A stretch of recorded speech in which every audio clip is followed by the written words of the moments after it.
예, 안녕하십니까. 좋아하는 사람이 있으신 분들과 나는 어떤 배우자를 만나게 될 건지 궁금한 분들, 그리고 내가 왜 저 인간이랑 살고 있지? 이런 분들에게 속 시원하게 이유를 알려드리고, 좋아하는 사람을 내 배우자로 만들 수 있는 방법도 알려드리겠습니다. 상담을 하잖아요. 그러면 나이 불문하고 하시는 공통 질문이 있어요. 돈 언제 많이 벌어요? 좋은 사람 언제 만날 수 있어요? 배우자는 어때요? 정말 많은 분들이 이런 질문을 하세요. 사실 사주에는 어떤 배우자를 선호하고 어떤 배우자를 만나게 되는지 나와 있어요. 그리고 실제로 그런 배우자를 만나십니다. 사주팔자의 배우자가 어떤 사람인지 이미 정해져 있다는 거죠. 영상을 다 시청하고 배우자분을 보시면서 아휴 내 팔자야 하면서 한숨 내쉬는 분들 계실 건데요. 뭐 누굴 탓하겠습니까? 부모님을 탓할 수도 없고 아니면 저게 누구죠? 삼신 할매를 탓할 수도 없잖아요. 그러지 마시고 잘 데리고 사십시오. 데리고 살아야지 뭐 어쩌겠어요. 갖다 버릴 수는 없잖아요. 버리지 마세요. 내가 어떤 배우자를 만나게 될지 안다면 상대가 어떤 배우자를 만나게 될지도 알 수 있겠죠. 마음에 드는 이성이 있다면 적극 활용해 보시고요. 상대가 원하는 모습을 보여주면 호감을 살 수 있고 내 배우자로 만들 수도 있잖아요. 이번 시간에 알려드리는 것도 사주를 전혀 모르셔도 누구나 쉽게 이용하고 적용이 가능한 거니까 편하게 쭉 보세요. 일단 생일은 아셔야겠죠. 자기 생일 모르는 분은 없을 테고 상대방 생일은 그냥 대놓고 물어보세요. 물어보시면 오히려 좋아합니다. 나한테 호감 있나? 이렇게 생각할 거예요, 남자분들은. 그러니까 그냥 대놓고 물어보세요. 그럼 이제 생일을 알았으니까 만세력 어플만 다운받으시고요. 다른 거 다 무시하시고 태어난 일에 해당하는 여기만 보시면 되고요. 여기가 배우자 자리라고 하는 곳인데 친절하게 한글로 써 있을 겁니다. 비견, 겁재, 식신, 상관, 정제, 편제, 정관, 편관, 정인, 편인. 이 중에 하나겠죠. 무조건 이 중에 하나예요. 비견, 겁재라고 써 있는 분들은 주변을 둘러보세요. 아주 가까운 곳에 미래의 배우자가 서성이고 있을 겁니다. 어슬렁어슬렁거리고 있어요. 진짜로. 이미 배우자가 있는 분들은 주변에서 데리고 왔겠죠. 멀리서 데려오지 않습니다. 비견겁자는 관심사가 같거나 학교 동창, 같은 직장, 동호회 이런 곳에서 배우자를 잘 만나요. 그게 아닌 분들은 지인이나 가족의 소개로 만나고 하다못해 취미라도 같아야 합니다. 좋아하는 사람이 일지에 비견겁자를 가지고 있다면 관심사나 취미를 알아보세요. 자기와 동질성을 가진 사람에게 눈길을 줍니다. 그리고 일지가 비견겁재인 사람들은 측은지심이 있어요. 이것도 잘 활용해 보시면 도움이 되겠죠. 고집은 좀 있지만 거절을 잘 못하니까 적극적으로 구애를 하시면 넘어옵니다. 해보세요. 일지에 식신이나 상관이라고 써있는 분들은 에너지가 넘치죠. 그래서 이것저것 막 벌리기도 하고 그러다가 에너지 방전으로 혼자서 나가 떨어지기도 하는데 심심한 것을 못 참고 애들처럼 호기심도 많아서 생산적인 일을 많이 하기도 하고 결혼을 하면 배우자한테 손이 많이 갑니다. 때린다는 게 아니고 배우자가 할 일을 대신하는 경우가 많죠.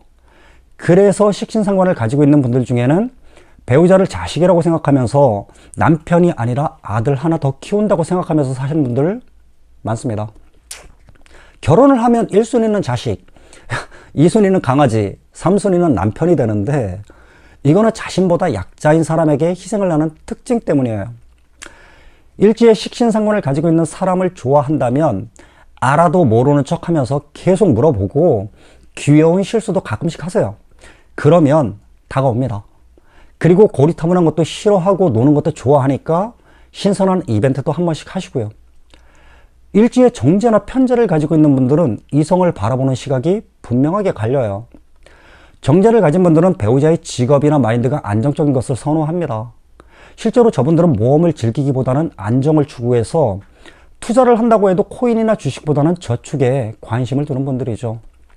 뭐 투자를 한다면 기껏해야 채권이에요. 좋아하는 사람이 일지에 정제를 가지고 있다면 안정적인 직업을 가졌거나 마인드가 안정적이라고 느끼게 해주어야 합니다. 일지에 편제를 가지고 있는 분들은 꿈이나 목표가 많이 크죠. 먼저 일지에 편제를 가지고 있는 남자는 어떤 배우자를 선호하겠어요? 예쁜 여자 찾습니다. 예쁜 여자 찾아요. 그게 아니라면 돈 많은 여자를 찾죠. 참고로 남자 사주에 편제가 많다면 대부분은 뜬구름 잡거나 사기로 흐르는 경우가 많으니까 여자분들은 주의하셔야 합니다. 일지의 편제를 가지고 있는 여자분이 선호하는 배우자는 학벌이 좋거나 집안이 좋거나 잘생겼거나 돈이 많거나 이런 거죠. 본인이 이루지 못한 거. 이걸 좀 찾습니다. 그래서 사실 일지의 편제를 가지고 있는 남자분이나 여자분은 배우자 보기 그렇게 좋지는 않습니다. 실속 있는 배우자를 그러니까 실속 없는 배우자를 많이들 만나세요. 그래서 결혼 전에 상대방의 사주는 꼭 보시길 바랍니다. 일지의 정관을 가진 분들은 자기 합리화가 있어서 자신의 행동을 지적하는 걸 부정적으로 생각합니다. 자신이 판단과 행동에 적극적인 지지를 원하기 때문에 그렇게 해줄 상대를 배우자로 선호하죠.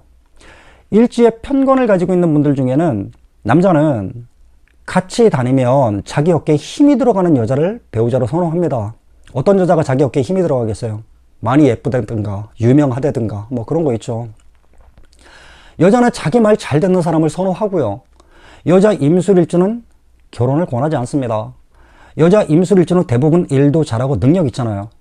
여자가 너무 능력이 좋으면 남자를 먹여 살리는 경우가 아주 많습니다. 그래서 그냥 혼자 사시는 걸 권해드리죠. 내가 마음에 드는 사람이 일지의 편관을 가지고 있다면 칭찬 많이 하세요. 멋지다, 잘한다, 대단하다. 와, 막 이런 거 있잖아요. 이런 칭찬에 매우 약합니다. 일지의 정인, 편인을 가지고 있는 분들, 이분들이 좀 정인과 편인을 인성이라고 통칭하고 말씀드리면 자기가 좋아하는 남자가 일지의 인성을 가지고 있다. 그러면 평생 써먹을 수 있는 전문 자격증이 있거나 정년이 보장되는 직장을 다니고 있지 않다면 결혼을 권하지 않습니다. 일지의 인성을 가지고 있는 남자는 직장을 그만두는 순간 백수가 될 확률이 아주 높아요. 실제로 일지의 인성을 깔고 있는 남자들 중에 백수 많죠. 주변에 찾아보세요. 정말 많아요. 백수 엄청 많습니다. 일지의 인성을 가지고 있는 남자는 정말 백수 많이 돼요. 이거 꼭 기억하셔야 돼요. 그리고 일지의 인성을 가지고 있는 남자를 만나서 먹여 살리는 불쌍한 여자들 정말 많은데 직업이 탄탄하지 않은 남자는 무조건 걸러버리세요. 평생 써먹을 수 있는 자격증이나 전문 자격증이에요. 누구나 쉽게 딸 수 있는 그런 자격증 아닙니다. 평생 써먹을 수 있는 전문 자격증이나 정년이 보장되는, 그러니까 정년까지 사고만 안 치면 신분 보장되는 그런 직업, 그런 직장에 다니는 남자 아니면 무조건 거르는 겁니다. 본인은 뭐를 한다고 해요. 근데 남이 볼 때는 백수야. 돈도 못 벌어오고. 그런 남자 먹여 살리느라고 고생하지 마시고요. 그리고 일지 인성을 가지고 있는 분들은 좀 게을러요.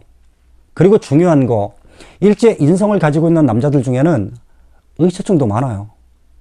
인성이 의심인자라서 그렇습니다. 그래서 인성을 강하게 쓰는 사람들은 연구원이나 남을 가르치는 직업이나 아니면 프로파일러 같은 거 이런 데 집어넣는 거예요. 그냥 백수로 시간 남고 에너지 남고 그러면 머리에 생각은 많으니까 와이프, 자식들 생각하면서 머릿속에 이상한 상상들을 좀 많이 합니다.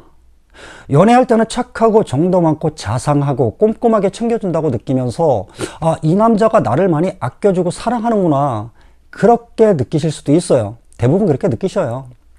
결혼을 하면 그게 바로 참견이 되고 간섭이 됩니다. 실제로 잔소리 엄청 많아요. 일지 인성 깔고 있는 사람들 중에 잔소리 없는 사람 거의 없습니다. 아, 일지 인성을 가진 남자분들한테 욕 많이 먹겠는데요. 뭐 아무튼 그렇습니다. 날이 많이 덥습니다. 건강 유의하시고 좋은 사람 많이 만나시기를 바라면서 이번 시간 여기까지만 하겠습니다.